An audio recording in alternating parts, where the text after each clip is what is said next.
ตอนนี้เราอยู่กันที่น้ำตกห้วยแม่ขมิ้นบริเวณชั้น4นะครับ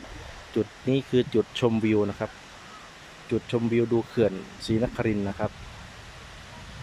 บริเวณชั้น4แล้วก็จะมีลานกลางเต็นท์นะครับลานกลางเต็นท์ขนาดใหญ่นะครับลานกลางเต็นท์ขนาดใหญ่เดี๋ยวเราจะไปดูน้ำตกกันนะครับ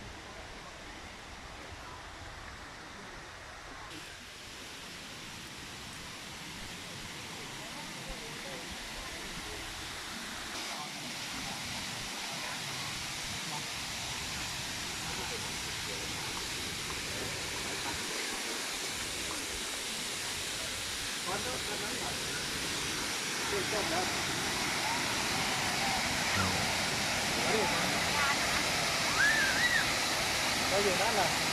เขาจอดประจำ